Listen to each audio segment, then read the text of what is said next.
Hello दोस्तों, MCR classes में आप लोगों का स्वागत है। दोस्तों, परसेंटेज के बेसिक क्वेश्चन चल रहे थे। दोस्तों, उससे आगे जो हम क्वेश्चन स्टार्ट करेंगे वे कम या ज़्यादा के ऊपर आधारित क्वेश्चन स्टार्ट करेंगे। जैसे क्वेश्चन नंबर 22 है दोस्तों, मोहन की आय श्याम की आय से 40% अधिक है। श्याम की आय मोहन की आय से कितने प्रतिशत कम है?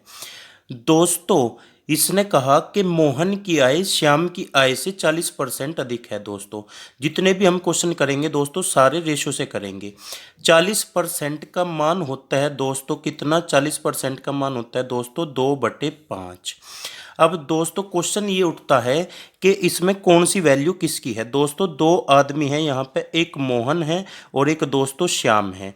दोस्तों, हमने सिखाया था स्टार्टिंग में आप लोगों को कि जिसमें शेष शब्द होता है दोस्तों वो कहाँ होता है? बेस में होता है। तो शेष शब्द किस में आया दोस्तों? श्याम की आय में आया, श्याम की आय से। तो दोस्तों ये जो 5 है ये किसकी है दोस्तों? ये श्याम की है। ऊपर जो होगा दोस्तों वो चेंज वैल्यू होगा, प्लस है तो बढ़ाना है, माइनस है तो कम करना है। दोस्तों, इसने कहा 40% अधिक है तो हमने क्या लिखा? प्लस लिखा। दोस्तों, अगर श्याम की आय दोस्तों 5 यूनिट है तो दोस्तों मोहन की कितनी हो जाएगी? दोस्तों 7 यूनिट हो जाएगी। कितनी हो जाएगी? 7 यूनिट। दो ज़्यादा है दोस्तों श्याम से। अब प्रश्न क्या कह रहा है दोस्तों? श्याम की आय मोहन की आय से कितने प्रतिशत कम है? दोस्तों, श्याम की आय मोहन की आय से कितना कम दिख रही है दोस्तों? हमें 2 कम नजर आ रही है। कितनी दोस्तों? 2। अब परसेंटेज निकालना दोस्तों, गुणा में क्या आवेगा? 100। अब नीचे क्या आवेगा दोस्तों? जिसमें से शब्द हो या का हो, मोहन की आय से। तो जिसमें से शब्द होता है दोस्तों वो कहाँ आता है? बेस में आता है। तो मोहन की कितनी होगी दोस्तों? 7। तो दोस्तों 2/7 की जो परसेंटेज वैल्यू होती है दोस्तों वो हमने सिखाया है 28 से ही 4/7%, या फिर दोस्तों ऑप्शन में हो सकता था 28.56%। और दोस्तों ये क्वेश्चन CHSL 2021 में पूछा गया था एज इट इज।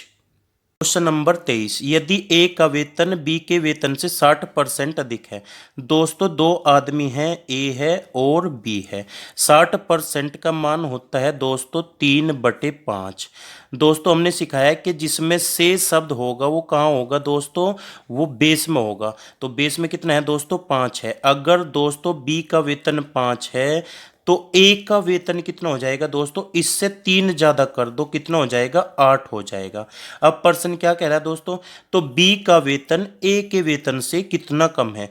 दोस्तों, ए से कितना कम है दोस्तों? ये 3 कम है। कितना कम है दोस्तों? 3। जिसमें से होगा दोस्तों वो कहाँ आएगा? बेस में आएगा। ए के वेतन से गिरा तो ए का वेतन कितना है दोस्तों? 8। और गुणा में कितना हो गया दोस्तों? 100 हो गया। 3/8 की परसेंटेज वैल्यू दोस्तों हमने सिखाई है आपको 37.5%, यानी C option is correct. CPO 2020 का दोस्तों ये क्वेश्चन है। क्वेश्चन नंबर 24, यदि ए की आय बी की आय से 60% कम है। दोस्तों, दो आदमी हैं, ए है और बी है। 60% का मान दोस्तों कितना होता है? 3/5। दोस्तों, बी की आय से, तो बी की आय दोस्तों कितनी हो गई जी? 5 हो गई। दोस्तों, उससे 3 कम किसकी करनी है दोस्तों? ए की करनी है। यानी ए की कितनी होगी दोस्तों? 2 हो गई। अब प्रश्न कह रहा तो बी की आय ए की आय से कितनी अधिक है? तो दोस्तों ए की आय से कितनी ज़्यादा है? बी की आय दोस्तों 3 ज़्यादा है। कितनी ज़्यादा है दोस्तों? 3 ज़्यादा है। ए से कह रहा है तो ए की वैल्यू कितनी होगी दोस्तों? 2 और गुणा में 100।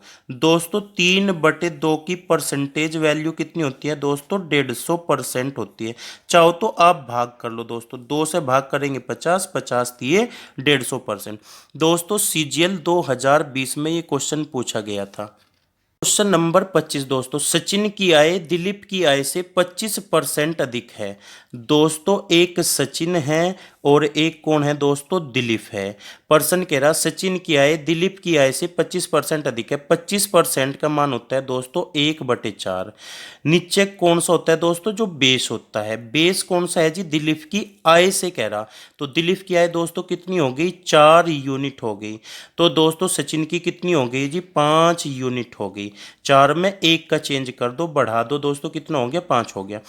दिलीप की आय सचिन की आय से कितने प्रतिशत कम है।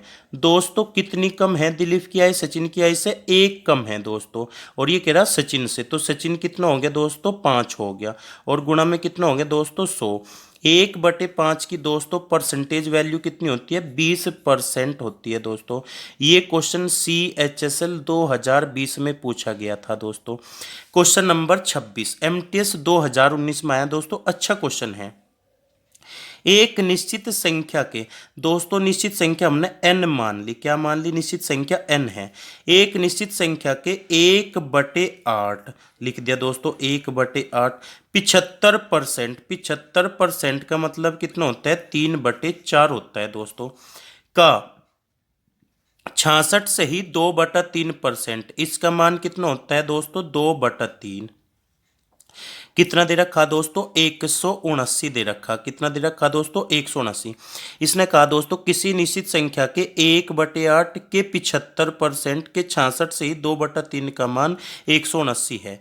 तो दोस्तों यहाँ से हम संख्या निकाल सकते हैं। 3 से 3 चला गया दोस्तों, 2 दूनी 4। तो अगर मैं यहाँ से संख्या की बात करूँ दोस्तों, संख्या आ गई हमारी 179 और 8 दूनी कितने होंगे, 16। बट एक संख्या दोस्तों गुणा में चली गई। अगर संख्या पूछे तो ये आ गई, लेकिन प्रश्न कह रहा है दोस्तों तो उस संख्या के 3/4, इस संख्या का कितना करना दोस्तों, 3/4 का 33 से ही 1/3 का मतलब कितना होता है दोस्तों, 1/3 होता है। का मान क्या है दोस्तों, 3 से 3 चला गया, 4 चौक 16। गुणा कर लेंगे दोस्तों, 4 नम 36, 4 सत्ते 28 और 3 31, 4 एकम 4 और 3 7। तो कितना आ गया दोस्तों, 716, यानी सी ऑप्शन इज करेक्ट। दोस्तों अगर वीडियो अच्छी लगी है तो लाइक कीजिए, चैनल को सब्सक्राइब कीजिए, शेयर कीजिए। Thank you.